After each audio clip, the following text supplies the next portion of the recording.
आज बहुत साहस के साथ निस्वार्थ भाव से इस सभा में आ कर के और एक न्यूज़ चलाने की काम करेंगे जो देश दुनिया देखेगा। समता सैनिक दल, जिसका नाम शॉर्ट में SSD है, ये बाबा साहब के द्वारा बनाया हुआ संगठन है। जो बाबा साहब ने 24 सितंबर 1924 को इस संगठन को स्थापना किए थे। इस संगठन अराजनैतिक है। ये संगठन जो है अराजनैतिक है, ये पॉलिटिकल है। ये जो संगठन है स्वतंत्रता, समानता, न्याय, बंधुत्व पर आधारित है। और इसके लेकर के हम लोगों को जो जिम्मेवारी दी गई है, प्रदेश प्रधान महासचिव का जो जिम्मेवारी दी गई है, मैं अपने जिम्मेवारी को निष्ठापूर्वक, जो भी समस्या होगा हमारे समाज में, जैसे अभी बोला गया SC ST OBC माइनॉरिटी समाज के लिए कहीं भी किसी प्रकार का कोई परेशानी आता है, सूचना मिलता है, हम दल बल के साथ अपने सेनानियों के साथ मैं घटनास्थल पर जाने की काम करूंगा। और वहां इस तरह से एक सभा लगा दिया जाएगा और निष्पक्ष रूप से वहां मीडिया महोदय को भी समर्थन और सहयोग लिया जाएगा। और वहाँ जो भी घटना होगा उस घटना के बारे में जानकारी लिया जाएगा और एक आवेदन तैयार किया जाएगा और शासन और प्रशासन से मिलकर उस आवेदन को थानाध्यक्ष को दिया जाएगा कि सही धाराओं में न्याय संगत आप जो है इस FIR करने की काम करिए, अपराधी को पकड़ने की काम करिए और जेल भेजने की काम करिए। अगर ऐसा नहीं करते हैं समय रहते हुए तो फिर हम लोग उसके लिए जो है अनुशासनात्मक ढंग से कार्रवाई करने की काम जो है संगठन के द्वारा की जाएगी। साथ ही साथ जी बोलिए, न्याय दिलाने का काम करेंगे ना? मैं न्याय दिलाने की काम करूंगा। मैं न्याय मांगने में विश्वास नहीं रखता हूं। मैं न्याय मांगने में विश्वास नहीं रखता हूं। मैं न्याय छीनने में विश्वास रखता हूं। मैं जहां न्याय मांगने से नहीं मिलेगा वहां मैं न्याय को छीन के अपने माताओं और भाइयों को बीच में और उनको आंचल में रखने के काम करूंगा। वकील साहब क्या कहना चाहेंगे? मैं ये कहना चाहूँगा, अभी एक बात आई थी, पत्रकार महोदय ने पूछा था कि इस दल में कौन सी कम्युनिटी के लोग रहेंगे। तो अभी राष्ट्रीय अध्यक्ष जी ने कहा कि जो बताया कि SC ST OBC and minority, इसका कारण ये है, आप ये देखिए, अभी आपने देखा होगा इटावा में एक OBC समाज के व्यक्ति जो वो कथा कर रहे थे, कथावाचक, हाँ बिल्कुल कथावाचक OBC समाज के वो थे।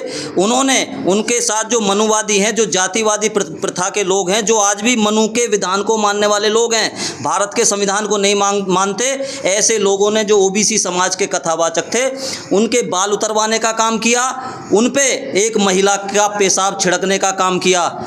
मैं कल का न्यूज है वकील साहब जी, उसके ऊपर 420 का FIR भी हुआ है जी। जब उनकी नहीं चली, क्योंकि वो इसलिए नहीं चली, जब OBC के बड़े नेताओं ने उनको बुलाया, उनका लखनऊ में सम्मान किया, उनके OBC के नेताओं ने उनका कथा भी सुना, उनको सम्मान दिया, तो उनको कहीं ना कहीं ठेस पहुंचा। जो मनु के विधान को मानते हैं, ऐसे लोग जो मनु को विधान मानते, जब उनको ठेस पहुंचा तो उससे पहले कोई छेड़छाड़ की घटना की उन्होंने कहानी नहीं बनाई थी। फिर उसके बाद में उन्होंने मनुवादी प्रथा के लोगों से छेड़छाड़ की कहानी बनाई और एक महिला पे, एक कथावाचक का क्या मतलब है छेड़छाड़ करने का? महिला बोल रही थी कि हमारे साथ छेड़छाड़ हुआ इसलिए हम इनके ऊपर FIR नहीं, वो बाद में छेड़छाड़ का आरोप लगा रही है। वो समय कौन सा था जब उनके बाल उतरवाए गए और उन्हीं महिलाओं का पेशाब का छिड़काव किया गया। इसका मतलब वो कहीं ना कहीं जातिवाद की प्रथा से, मानसिकता से ग्रस्त हैं वैसे लोग। वही महिला FIR कराने के लिए गया है ना जी।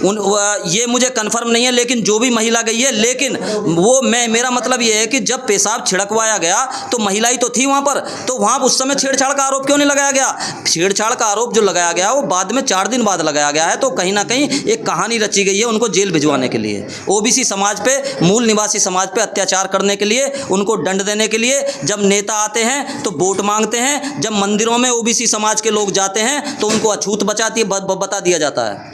अध्यक्ष जी। जी जब मुख्यमंत्री अखिलेश जी थे वो कुर्सी से उतरे थे उसके बाद भी उनकी कुर्सी धोई गई थी। जी, ये माननीय जिनका आपने नाम लिया, जो हमारे यहाँ मुख्यमंत्री भी उत्तर प्रदेश के रहे हैं, उन्हें समझना चाहिए। उन्होंने कहा भी था, जब उनकी कुर्सी धोई गई थी तो उन्होंने कहा भी था, उस समय कहा था कि मैं बेशक विदेश में पढ़ के आया था, मुझे मेरे पिताजी ने बाहर पढ़ाया, लेकिन मुझे यहाँ आके पता लगा जब मैं बैठा कि मैं भी अछूत हूँ। ये बात उन्होंने कहा, अछूत नहीं, अखिलेश यादव जी ने कहा था मैं शूद्र हूँ। मुझे ये पता लगा जब इस देश के जो उत्तर प्रदेश के मुख्यमंत्री रहे अखिलेश यादव जी कहते हैं मैं शूद्र हूँ, तो जब उन्होंने एहसास किया था, तो मेरा कहने का मतलब ये है अखिलेश यादव जी को उसी दिन से ओबीसी समाज के लिए काम कर देना शुरू कर देना चाहिए था। मूल निवासी संघ के आज ही अत्याचार नहीं होते इस तरह से। लेकिन आज तक अखिलेश यादव जी ने जी उसी मनवाद विचारधारा से काम करते चले आ रहे हैं। अखिलेश यादव जी ने जो कथावाचक थे उनको बुला करके सम्मान करने का काम किया। उनको सम्मान ना करके उनको ये कहना चाहिए था कि जिन्होंने आपके साथ अन्याय किया है, जिन्होंने मूत्र छिड़का है, जिन्होंने आपके बाल उतारे हैं, जिन्होंने ज़मीन पे नाक रगड़वाई है, उनको मैं जेल भिजवाने का काम करूंगा।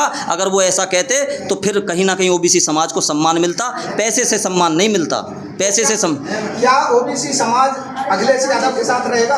ये तो वो जाने, उनका काम जाने, क्योंकि हम तो समता सैनिक दल के सिपाही हैं। अगर ऐसी जगह हमारे ओबीसी समाज के साथ या हमारा कोई भी सैनिक उसके साथ कोई अपमान इस तरह का कभी हुआ तो हम आपको निश्चित रूप से बता रहे हैं कि या पहले तो हम एसएसपी को, कप्तान को, पुलिस थाने को, वहाँ के डीएम को आगाह करने का काम करेंगे। यदि किसी हमारे सैनिक के साथ कभी अपमान हुआ तो हम उस थाने का भी घेराव करेंगे और एसएसपी का भी घेराव करेंगे। हर व्यक्ति वोट देता है, वो किसी न किसी पार्टी को वोट देता है। जी, हर व्यक्ति राजनीतिक होता है, लेकिन एक वर्दी पहनने वाला आप कह रहे हैं कि जो वर्दी पहनेगा वो कोई राजनीतिक सामाजिक कार्यकर्ता नहीं होगा, किसी भी संगठन का, किसी भी राजनीतिक पार्टी से बिलोंग नहीं करेगा। क्या वोट देगा वो किसी राजनीतिक पार्टी को नहीं देगा।